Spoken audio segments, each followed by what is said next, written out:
There are certain people that are placed in this world to do a particular job for God.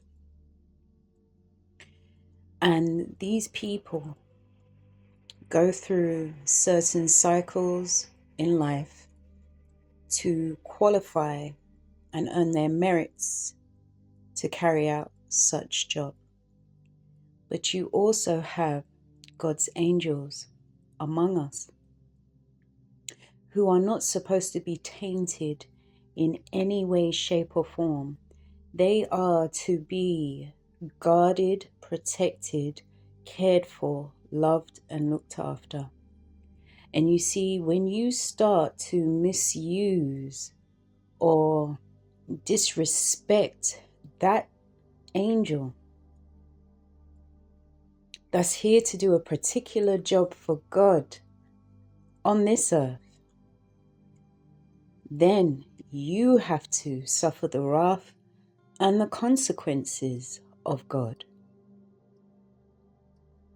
You know, this thought just came to me. I was thinking about a conversation I was having with a person, and I thought about my journey. And I also thought about the way in which people treat another person.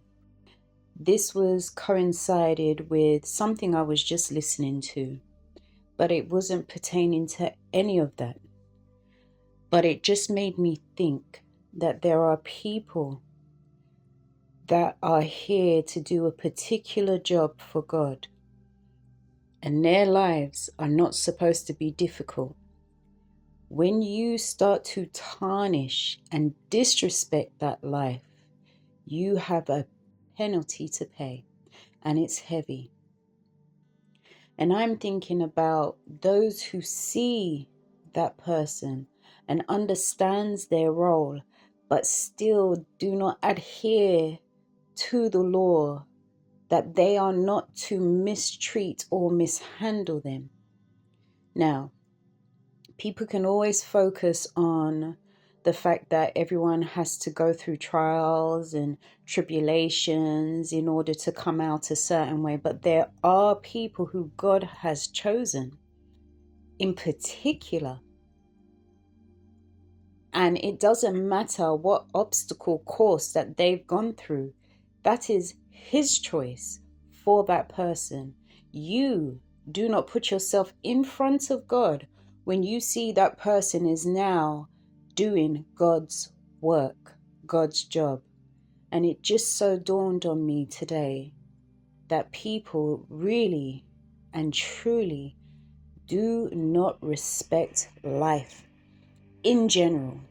We're not talking spiritual here. We're not talking religious here. We're not talking gender either. We're just talking about the human characteristics.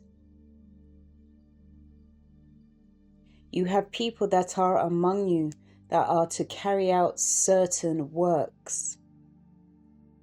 And you have people that see this and they want to gatekeep or hold them back or disrespect them or class them.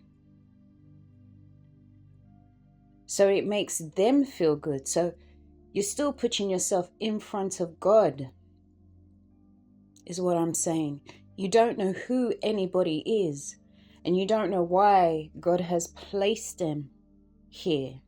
And yet you disrespect them, you tarnish them, you try to give them a certain life that they're not set out to endure. So you're trying to change the course of time. You're trying to change the destiny for that person and the world.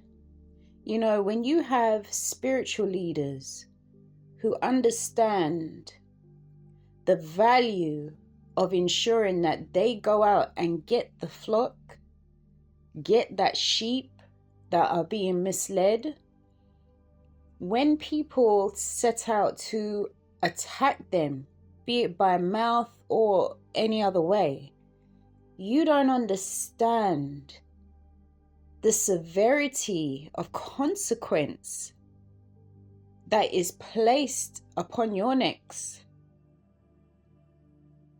because you are obstructing the law of nature and the course of God. Now, God will always win, but just think about what you are actually doing when you see someone do things that is out of the ordinary and has a positive impact on the lives of people.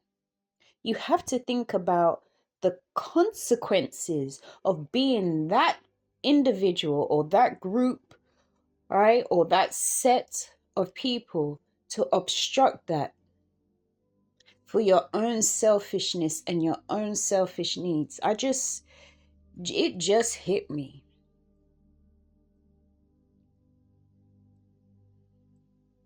In that way, that you got a heavy price to pay doing that which obstructs another to do or fulfill the works of God. And I'm sure the majority of you say you love God and God loves you.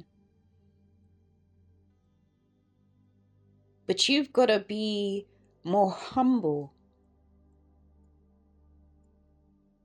and less boastful to know that when His chosen is among you, that you give that person respect too. You don't have to know that they are chosen. You just have to learn to respect another person. That's the point I'm making.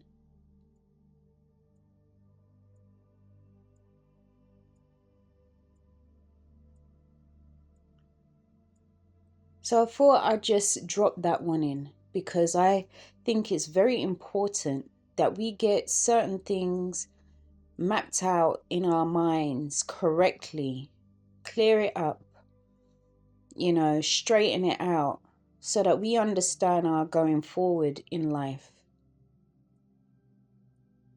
Thank you for listening. Peace.